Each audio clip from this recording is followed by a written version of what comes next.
मित्रों नमस्ते। बीए भाग 1 सेमेस्टर 1 साहित्य जगत इस पुस्तक की एक कविता बालिका का परिचय जिसे हम आज देखने जा रहे हैं।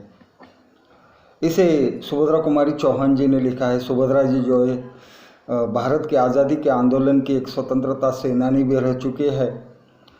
देश की आज़ादी के लिए उन्होंने जो अपना योगदान दिया था, जिसके का फलस्वरूप उनको कई बार जेल की यात्रा भी करनी पड़ी थी। और उनकी सर्वाधिक लोकप्रिय रचना जो है वो है झांसी की रानी, जिस रचना के कारण वह घर घर तक जा पहुँचे।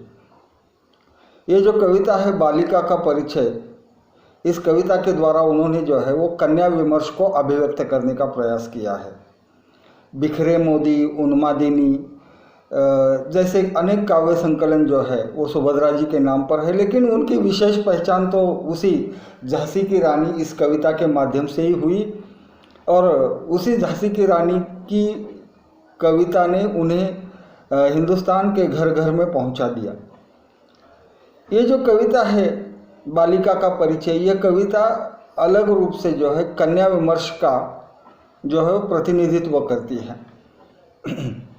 आज हम देखते हैं मित्रों कि कन्या का जन्म या लड़की जब पैदा होगी ऐसा डॉक्टर की रिपोर्ट आती है तो लड़की के गर्भ को निकाला जाता है, जिसके भीषण अभिशाप दिखने अब शुरू हो रहे हैं। ये जो कविता है बालिका का परिचय, इस कविता के माध्यम से सुभद्रा जी ने जो है वह बेटी की महत्ता को ही यहाँ स्पष्ट किया है। और इस कविता का सबसे बड़ा उद्देश्य यह है कि जब तक औरत अपनी दूसरी औरत का या खुद का सम्मान करना नहीं सीखेगी, तब तक उसका सम्मान पुरुष प्रधान समाज व्यवस्था कभी नहीं कर सकती। यह सबसे बड़ी बात है, वह इस कविता के द्वारा सुभद्रा जी ने जो है वह स्पष्ट किया है। एक नन्ही बालिका का वर्णन सुभद्रा जी इन शब्दों में करती है कि वो मेरी गोदी की शोभा है, वह सुख सुहाग की लाली है। भले ही वो दिखने में उसकी सूरत भिखारन जैसी है, लेकिन उसका जो ठाट बाट है वो राजसी है, किसी महारानी के समान है। आगे सुभद्रा जी कहती है कि यह एक मशाल है, दीप शिखा है, जो अंधेरे को उजाले में परिवर्तित करती है। यह उषा रूपी एक ऐसी वस्तु है जो कमल पर आकर्षित होने वाले जो भंवरे होते हैं, उसी तरह से यह बालिका है। इसकी वाणी जो है वह सुधारस के समान मीठी है। सुधारस यानी मीठा रस, उसके समान जो है वह इस बालिका की वाणी है। यह कवयित्री का कथन है। आगे वो लिखती है कि हम लोग तो सदैव बच्चे नहीं रहते, सदैव हमें एक ना एक दिन तो बड़ा होना ही पड़ता है, और बड़ा होना यह एक सहज, स्वाभाविक और प्राकृतिक क्रिया है। इससे कोई भी जो है वो मुंह मोड़ नहीं सकता। इसलिए कवयित्री लिखती है कि बीते हुए बचपन की, बालपन की वह एक क्रीड़ा से भरी हुई वाटिका यानी बाग है। बचपन में हम बहुत सुखी होते हैं ना, कोई टेंशन नहीं होता, कोई तनाव नहीं होता, खाना पीना मौज मस्ती करना, इतना ही हमारा काम होता है। तो यह बालिका जो है वह किसी बचपन रूपी किसी बाग के समान है, यह कवयित्री का कथन है।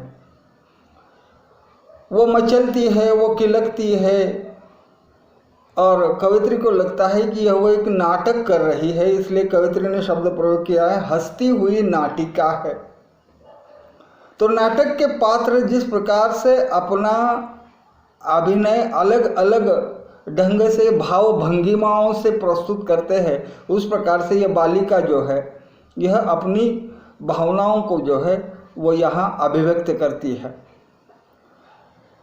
आगे चलकर कवयित्री का जो स्वर है वो काफ़ी ऊंचा हो जाता है, और वह लिखती है कि वो बालिका जो है मेरी मंदिर है, मेरी मस्जिद है, यही मेरी काशी है और यही मेरी काबा है। मित्रों, हम सब जानते हैं कि हिंदू धर्म में काशी अर्थात बनारस को बहुत बड़ा महत्व दिया जाता है।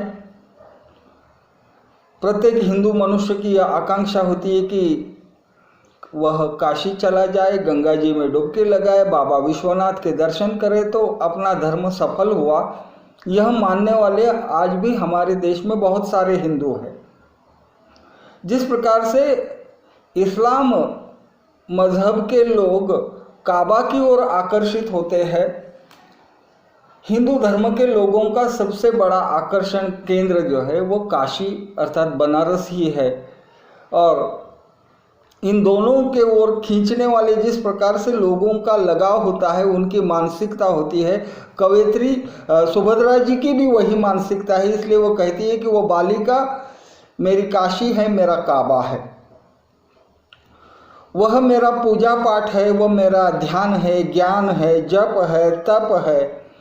और जिस प्रकार से ईश्वर घट घट में रमते हैं, घट घट में रहते हैं, उस प्रकार से ये बालिका जो है वो मेरे मन से कभी नहीं दूर जाती। यह कवयित्री का कथन है। तो इस कविता के इन पंक्तियों के माध्यम से कवयित्री ने जो है बालिका का स्थान एकदम ऊंचाई पर लाकर छोड़ दिया है कि जहाँ मतलब जो ऊंचाई प्राप्त करना हर किसी के लिए आसान नहीं होता, लेकिन इस बालिका ने यह स्थान प्राप्त किया है। यह कवयित्री की अपनी मनोधारणा है, उसकी अवधारणा है, ऐसा कवयित्री को लगता है। आगे कवयित्री लिखती है कि जिस प्रकार से कृष्ण अपनी बाल लीलाओं के कारण गोकुल में लोकप्रिय थे, कृष्ण की बाल लीलाओं पर महाकवि सूरदास ने बहुत कुछ लिखा है और अन्य भी बहुत सारे रचनाकार हिंदी में हुए हैं कि जिन्होंने श्री कृष्ण की बाल लीलाओं पर लिखा है। लेकिन कवयित्री को लगता है कि वो जब बच्ची आंगन में खेलती है, उस समय कवयित्री को उस बच्ची के स्थान पर श्री कृष्ण या बाल कृष्ण जो है वो नज़र आते हैं और उसकी जो लीलाएं हैं वह बाल लीलाएं उसे कृष्ण की बाल लीलाओं की याद दिलाती है। आगे वो लिखती है कि जिस प्रकार से राम की लीला देखकर कौशल्या का मन आनंदित होता था, खुशी समाता न था, उसी प्रकार से इस बालिका की क्रीड़ा देखने के बाद कवयित्री कहती है कि मेरा मन भी उसी प्रकार से जो है वो आनंदी होता है और मुझे खुशी महसूस होती है।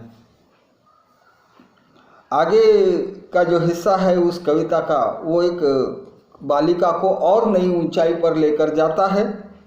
वो कहती है कि ईसा मसीह के पास जो क्षमाशीलता थी, मोहम्मद के पास जो विश्वास था, गौतम महावीर के पास जो दया थी, वह सारी चीज़ें इस बालिका के पास है। यह कवयित्री का विश्वास है। यानी ईसा मसीह को जब सूली पर चढ़ाकर मारा गया, उस समय ईसा मसीह के शब्द थे कि ईश्वर तुम उन्हें क्षमा कर दो, वो जो कुछ कर रहे हैं उसका अर्थ वो भी नहीं जानते। ठीक उसी प्रकार से नबी अर्थात पैगंबर मोहम्मद के पास जो विश्वास था कि एक ना एक दिन सारी दुनिया जो है मोहम्मद के दिखाए हुए राह पर चली जाएगी, यह प्रेषित के मन में विश्वास था। वही विश्वास इस बालिका के मन में भी है, लेकिन वो विश्वास की जगह अलग है। बुद्ध और महावीर के पास जो जीव दया थी, मरने वाला बड़ा या मारने वाला बड़ा, मारने वाला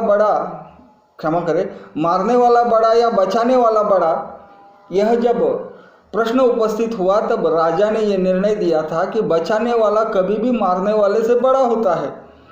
और यह निर्णय सिद्धार्थ के जीवन को एक नया मोड़ देकर गया और आगे चलकर सिद्धार्थ जो है वो बुद्ध बन गए। वही स्थिति वर्तमान महावीर की भी थी, इसलिए उनके पास जो भी कुछ था वो सब इस बालिका के पास है। यह कवयित्री का कथन है। अंत में कवियत्री कहती है कि आप लोग मुझे इसका परिचय पूछ रहे हैं, इसका परिचय मैं कैसे दे सकता हूँ, इसे वही जान सकता है जिसके पास माँ का हृदय होता है। जब हम छोटे होते तब तक हमें माँ बाप की कीमत नहीं होती, लेकिन माँ बाप होने के बाद हमको ये एहसास होता है कि हमारे माता पिता ने हमारे लिए क्या किया है। तो इस प्रकार से जिस व्यक्ति के पास माँ का दिल है, माता का हृदय है, वही व्यक्ति इस बालिका की पहचान कर सकता है या इस बालिका की महानता को जान सकता है। इसी उद्देश्य को लेकर जो है वो सुभद्रा जी ने यह कविता लिखी है, और इस कविता के द्वारा अलग ढंग से क्यों न सही, लेकिन कन्या विमर्श ही जो है वह अभिव्यक्त किया है, ऐसा हमें प्रतीत होता है। धन्यवाद।